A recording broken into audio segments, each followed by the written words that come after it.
Hey, welcome to the One Piece at a Time Distilling Institute with your host, the alchemist of Indiana's Black Forest, Alan Bishop. Hey, this channel is all about home distilling and legal distilling. If you've got questions, reach out to us in the comments below, social media, or via bishopshomegrown@gmail.com. And don't forget to check out thealchemistcabinet.com. Hey guys, back again with the One Piece at a Time Distilling Institute. Still looking goofy, still not wearing any glasses because I just had my cataract surgery. And this eye is healing, and as such, my focus between the two eyes is a little off. So wearing glasses of my old prescription is not working. At least not for up-close work, not screen work or reading or anything of that nature. Really looking forward to getting this other eye done, getting a new pair of glasses that actually fits the prescription as needed, and not having to either close one eye or squint or wear a pair of glasses with the left lens out of it or any of those sort of things. So, you know, modern medicine is pretty cool in the fact that they can take care of cataracts the way they do without any pain or anything of that nature. But, man, I'm not going to lie to you. The first couple days after that surgery was a little rough on me as far as trying to keep up with anything on the internet for sure. So today we got another question about yeast to continue on off the last video that we did. So this is from James Pierce.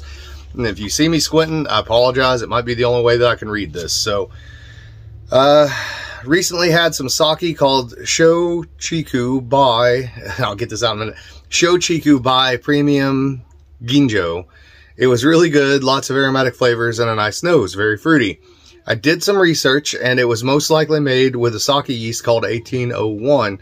You have issues with cold where you ferment. Apparently they ferment this style of sake at cold temperatures and it takes a while to do it.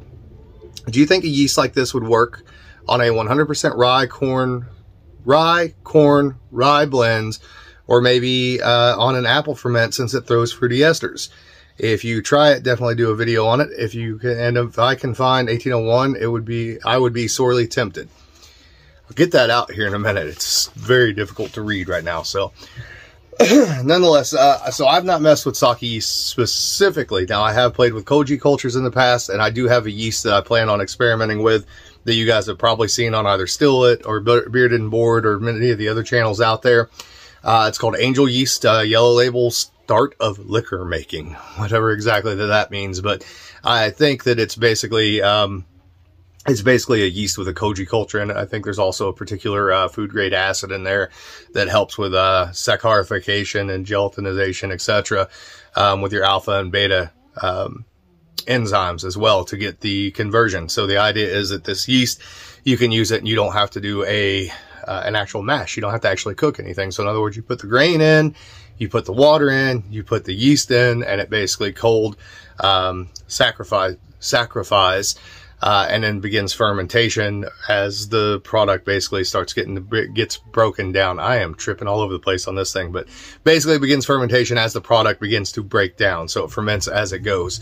I've seen a lot of people play around with it. I'm very interested to see what it does. I think I have 2 good sized packages of it. I see that it could potentially have some real use for, to me, small craft distilleries that say if you wanted to make whiskey and vodka at the same time, right? And your whiskey ties up your cooker during the day and it ties up your fermenter for 3 or 4 days. If you had a couple of extra fermenters on the side, you could easily throw certain grains in there and throw that yellow label yeast in there, yellow label angel yeast, and maybe be able to go through that saccharification and fermentation without running through your cooker or anything of that nature.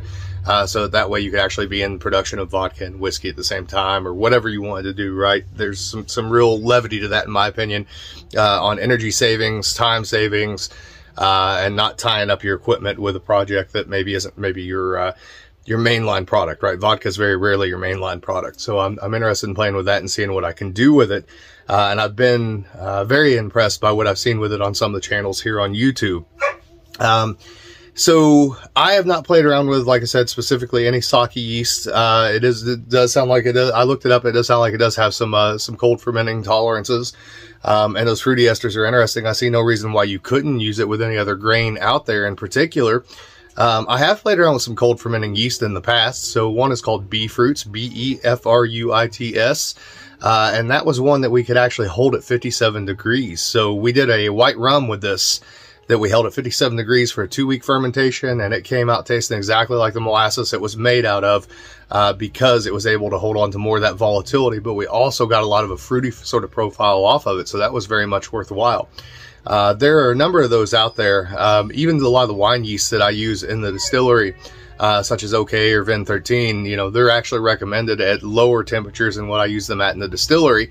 And I run them at the higher temperatures because it stresses them a little bit. I do tend to get a little bit more of a fruity flavor profile out of the grain at those higher temperatures of 85 degrees or somewhere around there, as opposed to what is recommended at like 68 degrees, somewhere around there.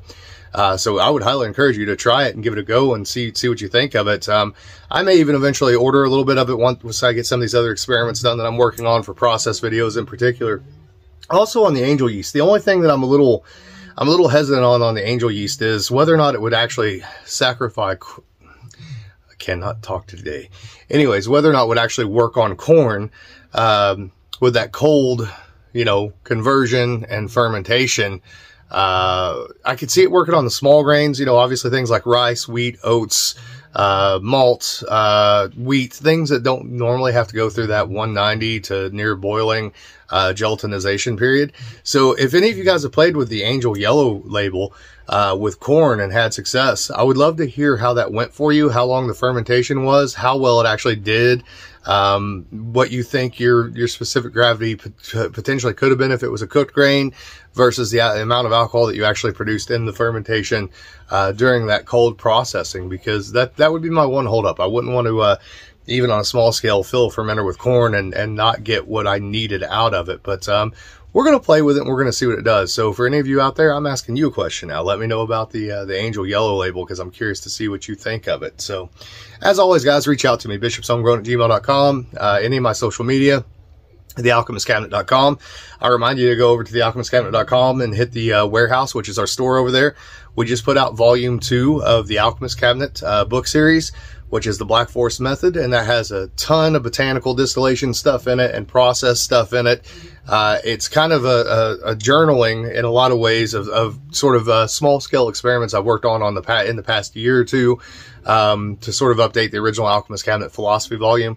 And I do plan on doing books like that every couple years, you know, continue that on as sort of a journaling thing. I keep a lot of little notebooks around and I write down everything that I work on. Then whenever I get done with a notebook, I'll go back through it and I'll find what I think is the most interesting stuff or the most useful stuff for the home distiller and publish that for you guys to be able to take a look at and maybe experiment around with. You can order that from the thealchemistcabinet.com, the warehouse. And if you order it from us as opposed to the Amazon link, I'll autograph it for you, sign it for you, and all that good stuff and send it along its way. So anyways, guys, appreciate it. Love y'all. Later.